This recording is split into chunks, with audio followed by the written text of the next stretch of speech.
Oke saudara, aku dapat lagi dari beta. Kali ini menyambung beta punya video kemarin yang beta sudah upload tentang pembuatan disinfektan, dan juga 2 hari lalu tentang pelatihan cara pembuatan disinfektan. Nah, beta berharap 2 video itu saudara sudah nonton dulu sebelum saudara lanjut menonton video kali ini.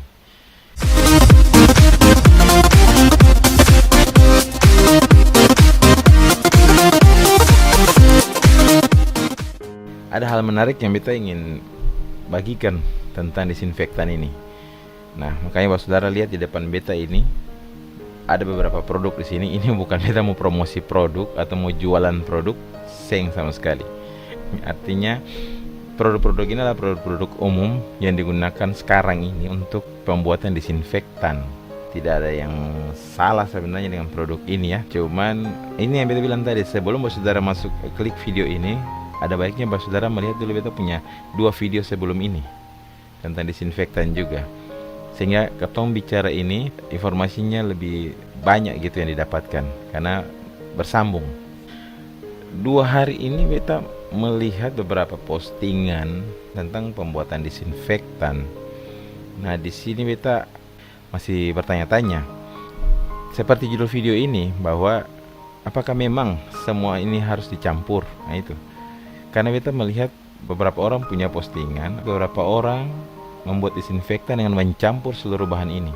Ada juga video di YouTube yang beta lihat, tapi bukan di Ambon, bukan di Maluku. Dia mencampur pemutih, mencampur pembersih lantai, mencampur alkohol, mencampur etanol, mencampur garam, semua jadi satu untuk dibuatkan disinfektan, dan cara mencampurnya tanpa takaran tertentu.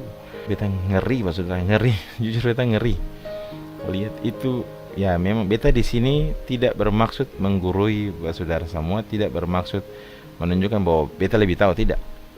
Beta berbicara di sini berdasarkan beta dapat 2 hari lalu di pelatihan tentang cara pembuatan disinfektan, alternatif pembuatan disinfektan ya di rumah atau untuk di kantor dan di rumah. Dan beta dapat itu di Dinas Kesehatan Provinsi Maluku. Jadi informasi yang beta dapat itu valid dan resmi, bukan mencoba-coba. Di sini beta mengingatkan buat saudara bahwa semua ini adalah bahan kimia, saudara. Jadi kalau ketika katong mau campur, ada baiknya katong punya referensi dan berhati-hati. Katong harus lihat dulu bahan-bahan ini apakah memang wajar untuk dicampur. Apalagi paling parah katong mau campur semua dengan bahasa katong orang Ambon, taksir saja. Itu taksir saja, itu tuh yang bahaya juga, saudara. Setelah menonton video ini, mungkin saudara bisa mencari narasumber atau informasi lain dari mungkin petugas-petugas lab atau beberapa orang yang lebih mengetahui tentang kimia, guru-guru kimia, mungkin dosen-dosen kimia, mungkin bisa menanyakan ke mereka agar informasi bisa lebih valid, apakah benar bisa dicampur atau tidak.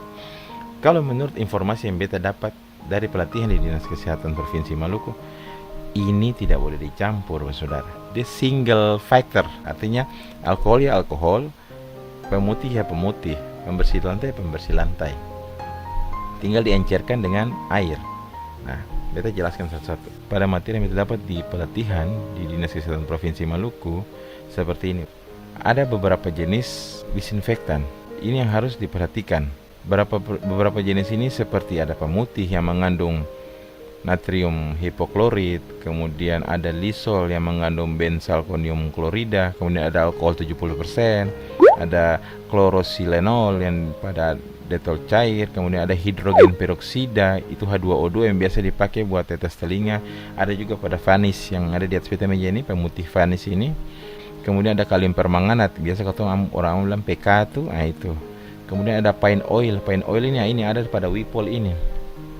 Nah, ini jenis-jenis disinfektan yang bukan untuk dicampur ke semuanya, tetapi untuk dipilih salah satunya mana yang saudara mau pakai.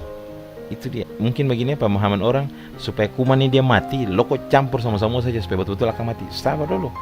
Jangan sampai bukan hanya membunuh kuman, tapi juga menyusahkan orang di sekitar katong, bahkan diri katong sendiri.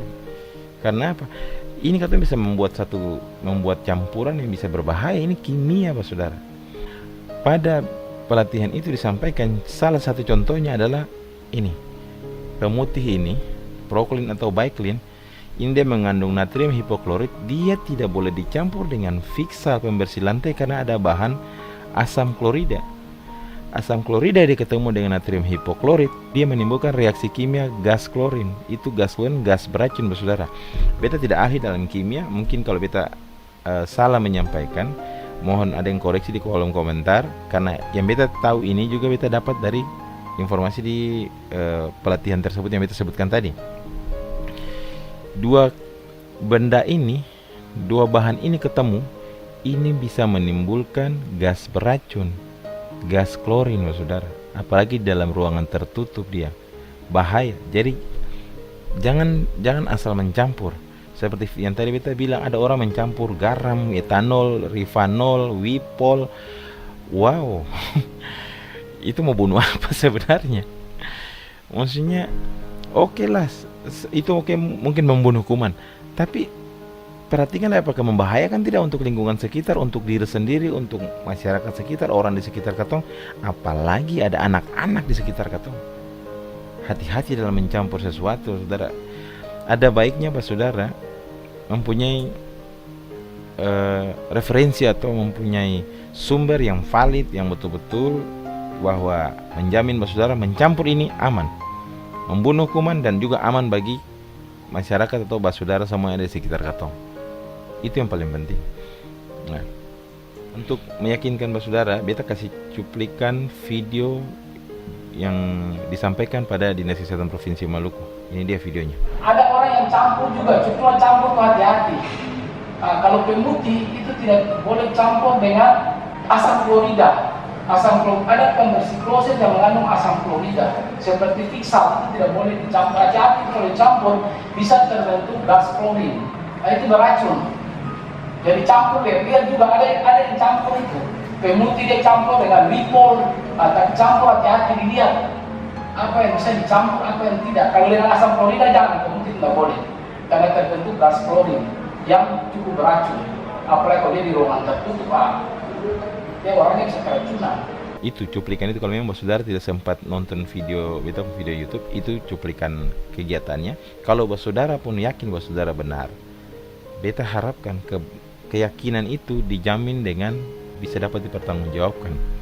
Artinya saudara punya referensi, saudara punya sumber yang tepat, bahwa yang beta campur ini benar, valid, sesuai dengan yang beta dapatkan. Begitu, seperti yang kalau beta sampaikan, beta punya cara mencampur, ada sumber yang tepat yang beta dapat, bisa dipertanggungjawabkan.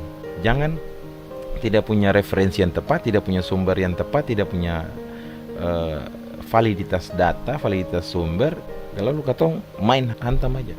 Dengan bahasa yang tadi beta bilang, taksir. Hati-hati, saudara, ya. Takaran itu oke lah, tidak perlu terlalu, mungkin katong saya bisa terlalu eksak gitu ya, terlalu tepat gitu perhitungan bahwa harus ini sekian. Oke, memang ada estimasi perkiraan, tapi tidak berlebihan juga, saudara. Saudara kalau cari di YouTube, itu ada orang dicampur garam satu begini, garam campur wipol satu saset yang isi ulang, campur 2 botol pemutih, kemudian dicampur lagi alkohol, habis itu ada lagi rifanol. Tidak ngeri kah itu? Fokusnya memang mau membunuh virus corona ini, memang mau bunuh itu, tapi berpikir dampak dari apa yang katong lakukan juga campurannya itu. Begitu, saudara. Maksudnya beta buat video ini ya seperti itu. Beta sekali lagi, beta tidak mau menggurui, beta tidak mau bahwa beta lebih tahu, tidak. Artinya beta berbicara sesuai dasar apa yang beta terima dan sumbernya valid. Jadi dalam marak-maraknya sekarang penyemprotan disinfektan di lingkungan-lingkungan, di RT-RT, di desa-desa, di kantor, tolong perhatikan apa yang katong campur, saudara. Jangan main campur semuanya sesukanya katong, tanpa katong punya sumber yang jelas cara penyampurannya.